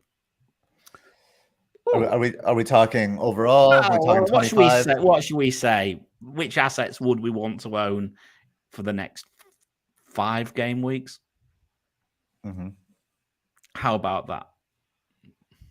Go for it, teacher. Sorry, I just look at this and I think kills screw Mary. Anyway, anyway, go on. Just fire away very quickly. Who would we be targeting? I think it's fairly KDB obvious. and Son top 2. Salah third. Kane next. Bruno and Cristiano somewhere in the bottom, like way down. Wow. Yeah. Salah for me. Son or Kane, because I'm thinking captaincy options. I need a captaincy option for 27. And then then probably it could be Salah. This is interesting, actually. I could really throw a spanner among the works here. Could go KDB. No, so Salah, Kane, Son, KDB. There we go. Both Spurs. Wow. I'm not aligned with you guys at all. Shocker. I'm thinking games again, Gabe. I'm thinking about the number of games potentially they've got. I've got that in my mind. You see, I know. That's all. Yeah. No, I understand. I understand why you guys choose those, but I'm being mindful of my transfers.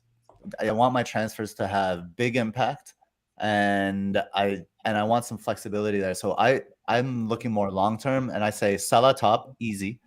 KDB as a 1B, easy for me. And then below that, maybe like a mid tier, I would throw Son and Bruno together. They have a double, but I don't like either team. And then at the bottom, Kane and CR7. Because you're talking either or, aren't you? You can't have them all, so you've got to pick one or the other. That's why Son would have been quite high up for me, because for the reason being. But you know, there's arguments that a Spurs double up against Leeds could be very, very tasty. But then you're left with a Spurs double up. Yeah, but I mean, again, it's not they're not the worst team in the fixture difficulty these days by any means. They've got fixtures to come. They've got more fixtures to come. I don't think we'd be good. Anyway, there we go. Apparently, I said quick fire and proceeded to take 5 minutes to answer it. That's about right. Yeah, that's all right. That's all right, Andy. Have you got your fishing rod ready for next time you come on Net That Haul with your little magnetic fish for the captaincy? We're not worthy, really. Andy being on now is a celebrity. Right. Right. Great. Who else have we got? We'll get the other bloody questions. Bloody hell. Hang on a minute. Oh, God. I can't see any. I think we're done, are we? Unless I'm missing any. Can you see any? No, I've scrolled up pretty far. I think we're good. Okay. Right. That'll do us then. Teacher, thank you very much for coming on and giving us all a lesson. No, most happy to. I mean, yeah, I'm writing stuff all the time. So do you want to plug your stuff? Lucian. Yes, Yeah. please do. But just before you plug your stuff, one word answer: Antonio or Calvert-Lewin out? Calvert-Lewin. Which one? DCL. It's got to be. Got to be DCL. I'm afraid so. Even though I want to get rid of Antonio, DCL, I agree. I own both of them. One's leaving. That's why I wanted that question. Get rid of both in one go. Yeah. Get rid of both in one go. -8. Yes. Come on then, plug your stuff. Let's have your 30-second plug, and then we'll get out of here. So, I'm writing stuff all the time, sometimes free, most of the time. I have a brand new Patreon page now.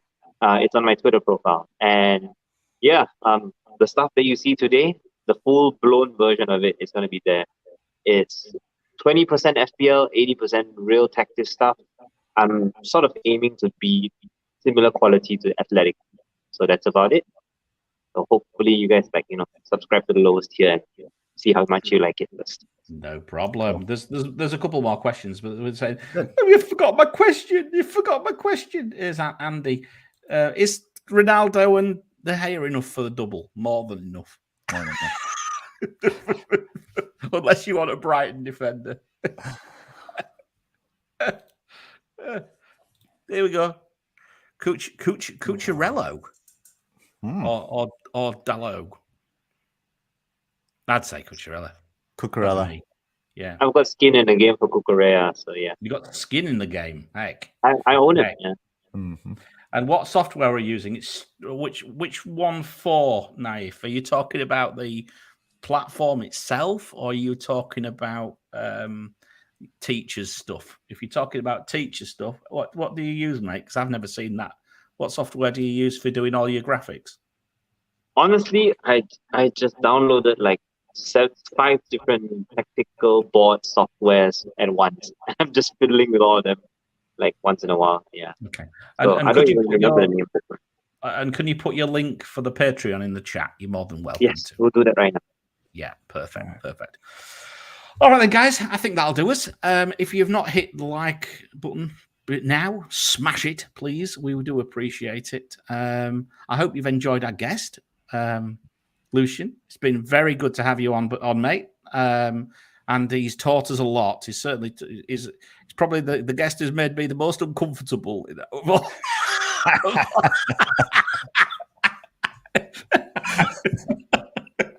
Of all guests, you've got a prize in the one that made me the most uncomfortable out of everybody.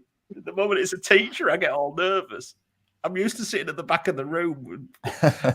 Someone said to me, "When did you start wearing glasses?" I said, "Well, I used to sit at the back and cause loads of trouble. Then I realised I couldn't read the blackboard, so I had to move forward." I think it was about 8 years old. Anyway, enough said. Thank you very much, my friend. I hope you've enjoyed it. Absolutely. Yeah, loved it. Can't wait to come back. Perfect. Gabe, thank you very much again, as always. Always a pleasure, my friend. Nice to see you. Nice to see you looking happy as well. Yeah, some things are turning around. Things are busy. Excellent news. So anyway, like we say, boys, hit that like button, hit the subscribe button, pick us up on a pod. If you can't watch, if you don't want to watch us, you might want to look at our ugly mugs. So if you want to listen to us, do it that way. But apart from that, what can we say? Best of luck for game week 25. If you are in London next week, I am too. So give us a shout. And there's certainly an event on the 19th. And as I say, if I do have any time, there might be some improper. I might just turn up at a pub as well at one stage and say if anyone wants to meet for a beer. And the same might happen in the north of England as well. So anyway, all the best, everybody. And I think, well, let's just hope game week 25 is a little bit kinder than what game week 24 has been so far. All the best, guys. Take care.